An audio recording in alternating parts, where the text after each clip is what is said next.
What's up guys, this is Puck15 and welcome to Puck15's album reviews.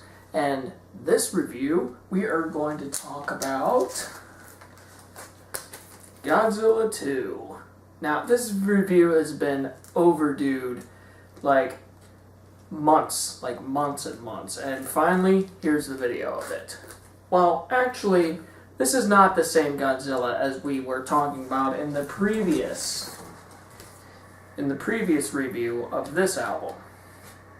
Well, to tell you what, this band is actually a studio band, and it actually took in 3 band names. One is Breaking Point, one is Simon, and the other is some Russian band name that I'm not even going to try to pronounce. And this studio band released a second album on the same studio and on the same label. And believe this, there's no original members on there except for the guitarist and producer, who is actually the owner of the studio. And he carried on to make this album, which is Godzilla 2. And to tell you what, it sounds completely different, but it sounds similar to the other band if you find that funny enough. And there's actually 3 cover songs on here that are mixed like a fucking mess.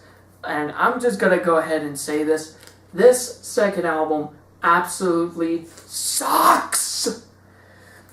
Yes, this second band album sucks. I mean, so fucking bad.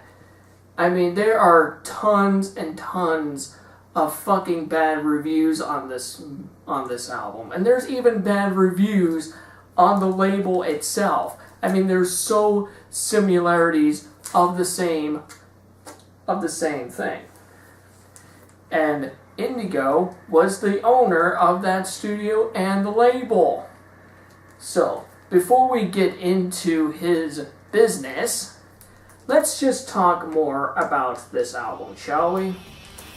Well, first off, it just comes in. At first you're thinking, this is a concept album because of the first song, the first intro, In Gods, which is basically a cover of this, which is basically the same intro song of the song Godzilla, but really it's Godzilla. But yeah, it's mostly that. That's mostly the intro, and it's mixed really awfully. Helter Skelter is actually a 7-minute song. And you might be thinking, good riff, good mix there, but there's actually a female singer in there, which there isn't one on the first song. My guess is the female singer is probably the producer's wife, Indigo's wife. I might be wrong on that, but that's just my guess. Oh, I forgot to say, Helter Skelter is actually a Beatles cover if you actually not figured out, which is Helter Skelter is actually a bad cover, like a really freaking bad cover. The song is like 7 minutes and it just goes on and on and on. You just wish that it would just end already, like just get to the next song, but you don't want to get to the next song because the next song is Ass of the Pulpit. And Ass of the Pulpit is actually even more worse, because this third song, Ass of the Pulpit, actually opens up with a harmonica. And you'll be like, what is this? Is this some sort of a southern type of rock? But remember what I told you on the first album and the first review. Godzilla came from Austria, and the studio is from Germany.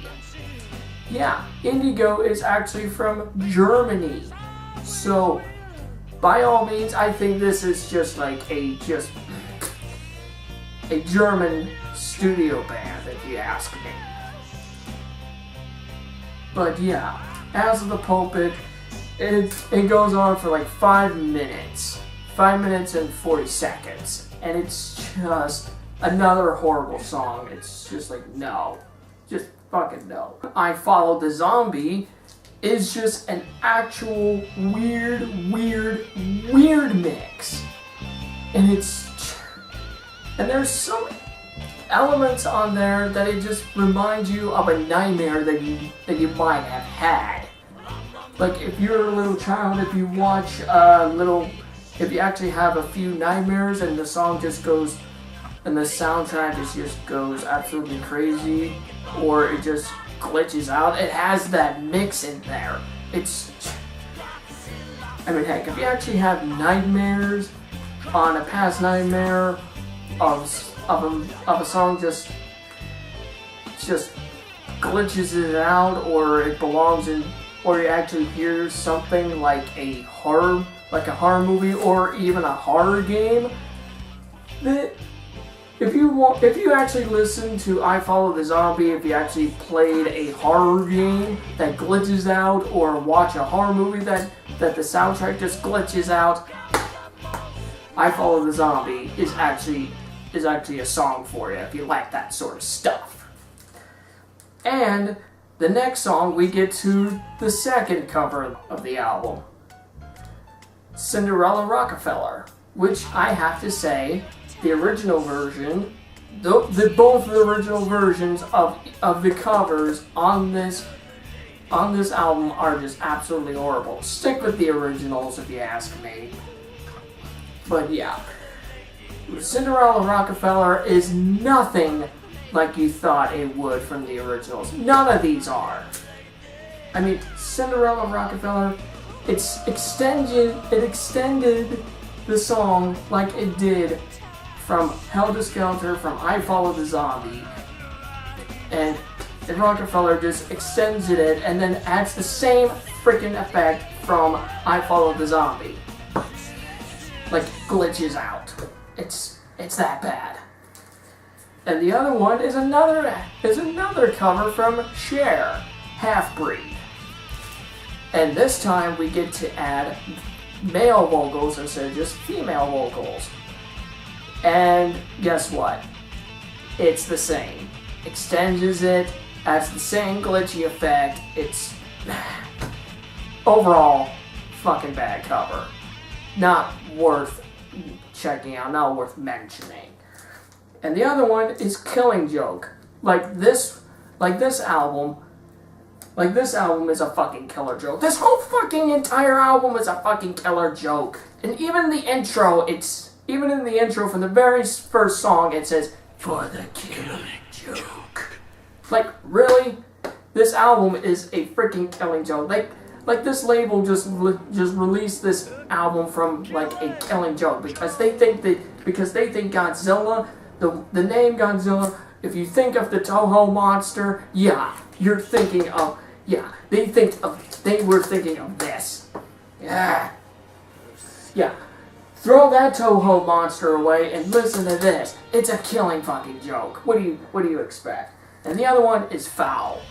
Like, this whole album is foul. Like it really self-describes. The last song, like, I'm gonna call it the last song, Foul. It just describes what this album is. Foul. At this point, I'm not even gonna express how much more bad the music is. It's just horrible, plain and simple. If you ask me, stick for the first album. Not this. Skip this. Play this. Skip this. Play this. Get it? Good. The reason why I bought this was because it was part of the same name of Godzilla with the same title. And also, when I was ordering this, just by accident, I actually had two records of these by accident. The person that sold them to me actually gave me both of them by accident. I had to ask him, "Hey, you forgot the first Godzilla album. And he's like, oh, okay, keep the other copies. Yeah, keep those. Thanks a lot for this. It's a waste of vinyl if you ask me. So anyway, I say avoid this album of all costs. Just don't even listen to it. It's so bad. It is so horrible. It's garbage. Avoid this album of all costs. It's horrible. End of story. Now we got over that. Now let's talk about the studio that recorded that trash. What does this album cover remind you of? Anything yet? Anything? Nope. It's actually a skateboarding design. It's a skateboarding design from the 1980s. Yes, this album cover rips off the same design from the skateboard. Wonderful, isn't it? Well, guess what? The studio, the producer and the studio that actually made this, this is not the only album that they did it with. They did it with other bands from the same label. Okay, what can you say about Indigo's studio and Indigo's label? Well, first off, if you look at the logo, it actually ripped off World Metal Records logo. Guarantees they're not gonna be a good label to be with. And also, I'm just gonna end that information right there. If you really want to dig in more on the label, there's an article that I recommend that you read. It talks all about the label, and it talks about all of the band's history with that label and how bad experiences that they have with it, and other albums that the label did release, and the person that wrote the article actually gave some ratings, including the two albums that I just reviewed for you guys. Now, he may say that the first Godzilla album wasn't really that good. I disagree. I liked it, and I have to agree on his review. And it states, if I can quote, "If you've ever had nightmares about what AOR reggae crossover played by German retards would sound like, do not, for the love of life, pick up this LP and play the song I Followed the Zombie. You might want to stay away from the power metal meets Charleston abomination Cinderella Rockefeller as well. An incredibly dumb record."